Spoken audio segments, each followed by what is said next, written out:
வணக்கம். இன்றைக்கி நம்ம வீடியோவில் ஓட்ஸ் தேங்காய் பால் கஞ்சி செய்ய போகிறோம். இந்த கஞ்சி ரொம்பவே டேஸ்டியாக இருக்கும். அதே சமயம் ஹெல்த்தியான ரெசிபியும் கூட. ஓட்ஸ் பிடிக்காதவங்களுக்கு கூட இந்த மாதிரி நீங்கள் செஞ்சு கொடுத்தீங்க அப்படின்னா ரொம்பவே விரும்பி சாப்பிடுவாங்க. ட்ரை பண்ணி பாருங்கள்.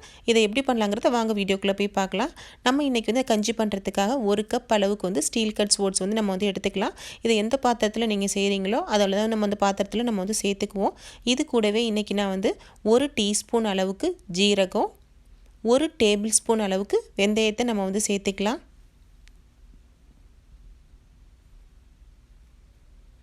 ஜீரகத்தையும் வெந்தயத்தையும் நம்ம சேர்த்தாச்சு. இப்போ நாம் ஓட்ஸை நல்லா வாஷ் பண்ணி எடுத்துகிட்டு வந்தாச்சு. இது கூட நான் இன்றைக்கி 5 கப் அளவுக்கு தண்ணியை சேர்த்துக்கிறேன். நான் பாத்திரத்தில் ஓப்பனாக வச்சு வேக வைக்க போகிறேன். ஒருவேளை நீங்கள் குக்கரில் வைக்கிறீங்க அப்படின்னா 2 விசில் வச்சு வேக வச்சு எடுத்துக்கோங்க. இப்போ நம்ம தண்ணியை சேர்த்த பிறகு ஒரு 5 பூண்டு பல்லை நான் சேர்த்துக்கிறேன். கூடவே இந்த கஞ்சிக்கு தேவையான உப்பையும் நம்ம சேர்த்துருவோம்.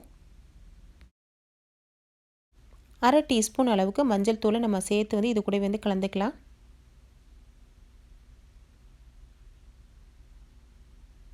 இப்போது ஸ்டவ்வை ஆன் பண்ணிவிட்டு ஓட்ஸை நம்ம வேக வச்சு எடுத்துக்கலாம்.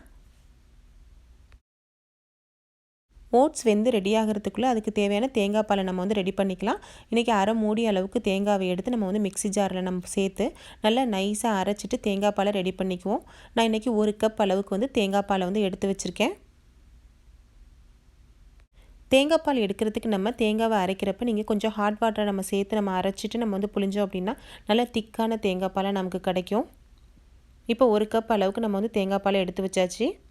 இப்போவே நல்லாவே ஓட்ஸ் வெந்து ரெடியாகி வந்துருச்சு. இந்த டைமில் நம்ம எடுத்து வச்ச தேங்காய் பாலை இது கூட நம்ம கலந்துக்கலாம். இந்த ஓட்ஸ் நம்ம குக்கரில் இல்லாமல் நம்ம ஓப்பனில் வச்சு வேக வைக்கிறதுக்கு ஒரு 10லேருந்து ஒரு 15 நிமிஷம் இருந்தால் போதும். நல்லாவே வெந்து ரெடி ஆகிட்டு வந்துடும். இப்போ நல்லா சூப்பராக நமக்கு வெந்து ரெடி ஆகிடுச்சு. நம்ம எடுத்து வச்சுருக்க தேங்காய் பாலை இது கூட நம்ம கலந்துடலாம். இப்போ நாம் தேங்காய் பாலை சேர்த்துடலாம். சேர்த்துட்டு நம்ம ஒரு 2 நிமிஷத்துக்கு அடுப்பை லோ ஃப்ளேமில் வச்சுருந்துட்டு நம்ம ஆஃப் பண்ணிடலாம். நீங்கள் அதிக நேரம் தேங்காய் பாலை சேர்த்த பிறகு கொதிக்க விடக்கூடாது. லோ ஃப்ளேமில் நீங்கள் மாற்றிடுங்க. மாற்றிட்டு ஒரு 2 நிமிஷத்துலேயே நம்ம ஸ்டவ்வை ஆஃப் பண்ணிடலாம்.